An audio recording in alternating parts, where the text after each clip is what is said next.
వివాహం ఆలస్యం అవుతుందా? అయితే మీ జాతకంలో ఈ గ్రహాలు బలపడేందుకు ఇలా చేయండి.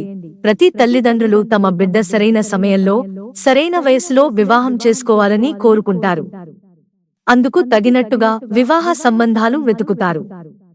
కానీ పెళ్లి అనుకున్న ప్రతిసారి ఏదో ఒక సమస్య ఎదుర్కొంటూ వస్తారు. వివాహం ఆలస్యం అయ్యేందుకు అనేక కారణాలు ఉంటాయి. అయితే వేద జ్యోతిష్య శాస్త్రం ప్రకారం పెళ్లి ఆలస్యం కావడానికి వివిధ కారణాల్లో ఒకటి గ్రహదోషాలు. జన్మరాశిలో అనేక గ్రహాలు వివాహ సంబంధిత విషయాలలో సమస్యలు సృష్టిస్తాయి. ఈ గ్రహాలను స్థానాలు సరిగా అర్థం చేసుకోగలిగితే వాటికి సంబంధించి జ్యోతిష్య పరిహారాలు పాటించవచ్చు. అప్పుడు వివాహంలో ఎదురయ్యే సమస్యల నుంచి బయటపడగలుగుతారు. ఆ గ్రహాలు ఏమిటి? వాటి నివారణ చర్యలు ఎలా తీసుకోవాలనేది తెలుసుకుందాం. పెళ్లిలో అడ్డంకులు కలిగించే గ్రహాలు ఇవే. జ్యోతిష్య శాస్త్రం ప్రకారం జన్మ చార్ట్లో 7వ ఇంట్లో దశ లేదా అంతర్దశ ఉన్నప్పుడు, 6వ ఇంటికి సంబంధించి అంతర్దశ ఉన్నప్పుడు వివాహంలో జాప్యం జరుగుతుంది. జ్యోతిష్యుల అభిప్రాయం ప్రకారం 6 లేదా 10వ ఇల్లు వివాహంలో సమస్యలు సృష్టిస్తుంది. అలాగే శని సప్తమంలో ఉన్నా కూడా వివాహంలో జాప్యం జరగవచ్చు. ఈ గ్రహాల కలయిక వివాహాన్ని ఆలస్యం చేస్తుంది. జాతకంలో కుజుడు, రాహువు, కేతువులు 7వ ఇంట్లో ఉంటే వారి వివాహం ఆలస్యం కావచ్చు. అలాగే 7, 8 ఇంట్లో శని అంగారకుడు, శని రాహువు, కుజుడు రాహువు లేదా శనీశ్వరుడు సూర్యుడు, అంగారకుడు సూర్యుడు, సూర్యుడు రాహువు కలయిక ఉన్నప్పుడు కూడా వివాహంలో సమస్యలు కలుగుతాయి. మంగళక దోషం మరొక కారణం. పెళ్లి ఆలస్యం అయ్యేందుకు అతి పెద్ద కారణాల్లో ఒకటి కుజదోషం. ఒక వ్యక్తి జీవితంలో కుజదోషం ఉంటే వివాహం ఆలస్యం అవుతుంది. బృహస్పతి లేదా మరి ఏదైనా శుభగ్రహం సప్తమ లేదా 12 ఇంట్లో ఉండటంతో పాటు చంద్రుడు బలహీనంగా ఉంటే వివాహానికి ఆటంకాలు ఏర్పడతాయి. జాతకంలోని కొన్ని గృహాలు కూడా వివాహానికి బాధ్యత వహిస్తాయి. 7వ ఇల్లు వివాహ గృహం, శుభగ్రహం లేదా అది దేవతలకు అధిపతి. బృహస్పతి లేదా శుక్రుడు సరైన స్థానంలో లేకపోతే వివాహం చేసుకునే అవకాశాలు తక్కువగా ఉంటాయి. అలాగే బృహస్పతి 7వ ఇంట్లో ఉంటే 25 సంవత్సరాల వయసులో వివాహం జరుగుతుంది.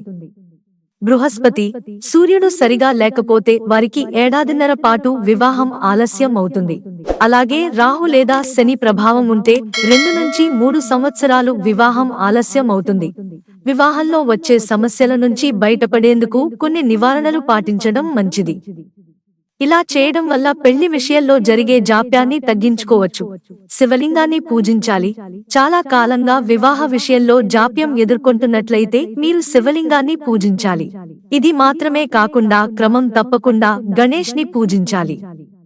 త్వరగా వివాహం అయ్యేలాగా విష్ణువు, లక్ష్మీదేవిని కూడా పూజించాలి. వారికి ఖీర్ ప్రసాదంగా సమర్పించాలి. పార్వతీ దేవికి వివాహ వస్తువులు సమర్పించాలి. వివాహంలో బృహస్పతి, కుజుడు, శని గ్రహాలు అశుభ స్థానంలో ఉంటే సవాటిని తపరిచేందుకు ఈ పరిహారం ఉపయోగపడుతుంది. ప్రతి సోమవారం ఉపవాసం పాటించాలి. శివుడితో పాటు పార్వతీ దేవిని పూజించాలి. అలాగే పార్వతీ దేవికి వివాహానికి సంబంధించిన వస్తువులు సమర్పించాలి. ఇలా చేయడం వల్ల వివాహానికి ఎదురయ్యే ఆటంకాలు తొలగిపోతాయి. మంగళ దోషం నివారణ. జ్యోతిష్య శాస్త్రం ప్రకారం జన్మ చార్ట్లో మంగళ దోషం ఉంటే వారి వివాహ జీవితంలో సమస్యలు ఎదుర్కొంటారు.